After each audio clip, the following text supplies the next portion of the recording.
बिस्मिल्लाहिर्रहमानिर्रहीम अस्सलाम वालेकुम। बहुत ही ज़बरदस्त रेमेडी लेके आपके लिए हाज़िर हो गई हूँ और ये बहुत ही ज़बरदस्त और बहुत सस्ती रेमेडी भी है और ये आलू से बनती है और इससे जो बाद में मार्क्स तैयार होगा वो भी बहुत ही आसानी से घर में मौजूद चीज़ों से बन जाएगा।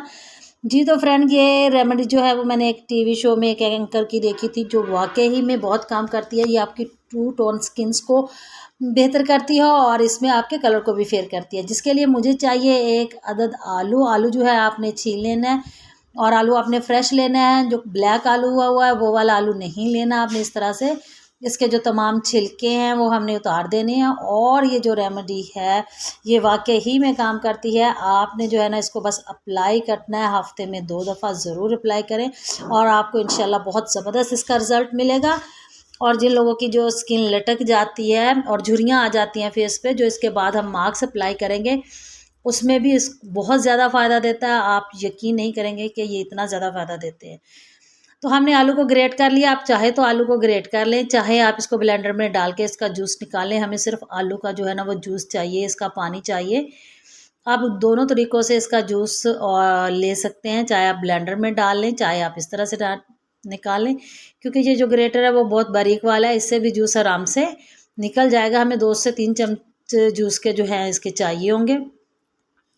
जैसे मैं तमाम ये आलू जो है वो ग्रेट कर लेती हूँ तो मैं आपको दिखाती हूँ कि हम किस तरह जो है इसका जूस लेंगे।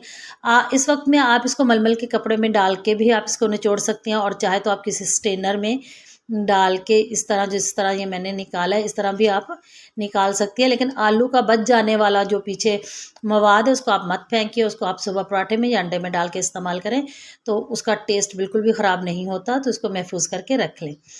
यदि इस तरह हम प्रेस करेंगे और इसका जूस जो हम निकाल लेंगे, इस तरह का जो जूस हमें हासिल होगा वो बिल्कुल खालिस होगा। लेकिन अब जब हम ब्लेंडर में डालकर इसको निकालेंगे तो उसमें हमें थोड़ा सा जो है ना वो पानी ऐड करना पड़ेगा, वरना जो है वो ब्लेंड नहीं होगा। तो हमने जूस जो निकाल लिया, अब हम इस कॉटन लेंगे या कोई स्पंज ले लें, उससे आपने अपने फेस की क्लिनजिंग करनी है।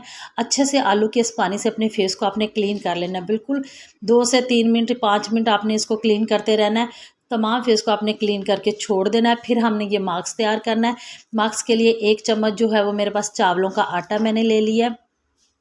हाफ चम्मच जो है वो खुश्क दूध, ड्राई मिल्क पाउडर है और साथ में आधा चम्मच जो है वो शहद का है। और हमने ये तीनों चीज़ें ले ली हैं और साथ में हमने चाहिए 2 चम्मच जो है मिक्स के लिए, इसका पेस्ट बनाने के लिए दूध। और इसका हमने हल्का सा पेस्ट बनाना है। आपने इसका पेस्ट बना के फ्रिज में रख देना है 2 से 4-5 मिनट के लिए, ताकि ये थोड़ा सा ठंडा हो जाए और साथ में थिक भी हो जाए। और आप फिर आपने अपने फेस पे इसको अप्लाई करना है। अप्लाई करके आपने इसको 15 से 20 मिनट लगे रहने देना है। जब ये ड्राई हो जाए तो हल्का सा मसाज करके आपने जो है अपने फेस को वॉश कर लेना है। और हफ्ते में ये रेमेडी अगर आप 2 दफ़ा ट्राई करेंगे तो इंशाल्लाह आपको बहुत बहुत बहुत ही ज़बरदस्त इसके रिज़ल्ट मिलने वाले हैं। इसी के साथ अगर आपको मेरी वीडियो अच्छी लगी तो मेरे चैनल को सब्सक्राइब करना और वीडियो को लाइक करना मत भूलिएगा। मुझे दीजिए इजाज़त। अल्लाह हाफ़िज़।